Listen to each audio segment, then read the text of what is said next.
I've been at my lowest point, but I got back up. Hey, you clicked on this video, and that already tells me something. You're probably going through something. Maybe not a full-blown crisis, but maybe you're feeling off, lost, numb. Maybe you've been pretending to be okay for a while, but inside, you're just trying to stay afloat. If that's where you're at, then I want to tell you this. I've been there too.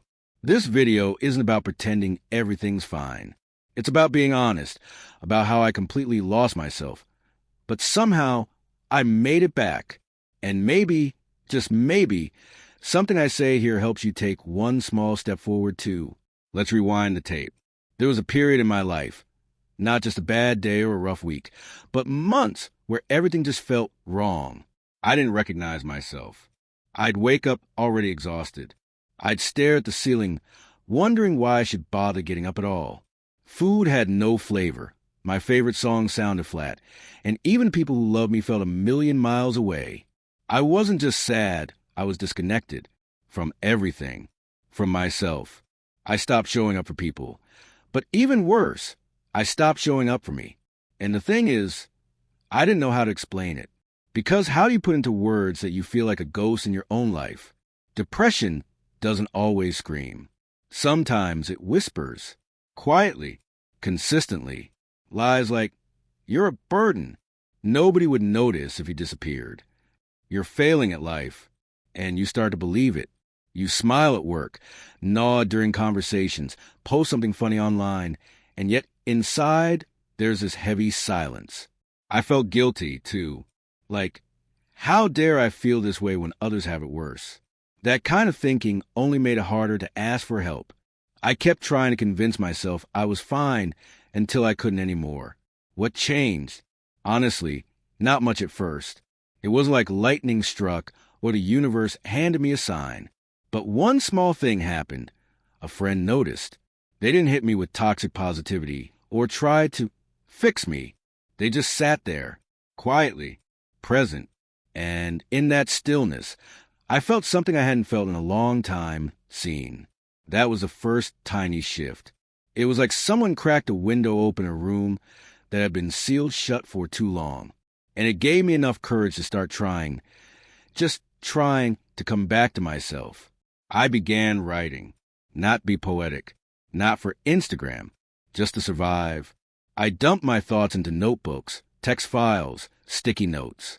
All the things I was too scared to say out loud.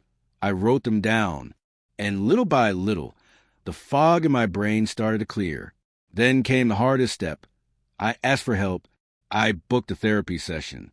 I almost canceled it 3 times, but I went, and sitting there, saying out loud the things I had buried for so long was terrifying, but also freeing.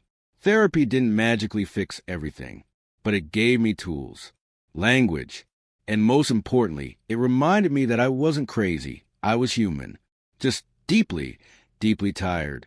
Recovery wasn't a straight path. It was slow, frustrating. But here are a few things that made a real difference. First, routine. Not a 5 a.m. productivity grind. I'm talking basic stuff. Wake up, brush teeth, drink water, open a window. These were tiny victories, and in the early days, tiny was enough. Then there was movement, not intense workouts. Just walking, stretching, reminding my body that it still had energy, still had purpose. I also reached out, even just a hey, to someone I trusted. Most replies were simple, but they mattered. Every I hear you was a hand on the rope pulling me back from the edge. And here's something I had to unlearn. Perfection is not the goal. There were good days followed by setbacks, days where I felt strong, and days where I felt like I was drowning again. But healing is not a straight line. It's more like waves. The trick isn't to stay on top of the wave all the time. It's to learn how to float when it crashes over you. And eventually, I started feeling like myself again. Not all at once, but in moments, in laughter, in music, in stillness. I even found strength in prayer. Faith, not as some big dramatic spiritual journey, but as a quiet way to connect to something deeper, something more permanent than my pain. If you're watching this and you're in that dark place right now, I need you to hear me. Please, you are not broken. You are not a burden. You're not too far gone. I don't care if today was a mess. I don't care if you haven't gotten out of bed. If you're breathing, you're still in the fight. You still have worth. Your story isn't over just because this chapter sucks. And I know how hard it is to believe that when your mind is screaming the opposite. But I promise you, this pain will pass. Maybe not today. Maybe not next week. But it will. And when it does, you'll look back and realize how strong you really were just for surviving. So if today, the only thing you did was watch this video, that's okay. That's more than okay. That's something. That counts. Maybe this is your one win for the day. And I want you to own that. Let this be your sign that you're not invisible. You're not alone. And you absolutely are not without hope. The same way I got back up, you can too. And I'll be here cheering you on every step of the way.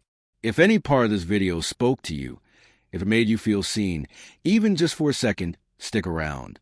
This channel is a space for all of us trying to make sense of life, one imperfect step at a time. I'm not here to give you polished advice or a highlight reel. I'm here to keep it real, to talk about the stuff that hurts and the stuff that heals.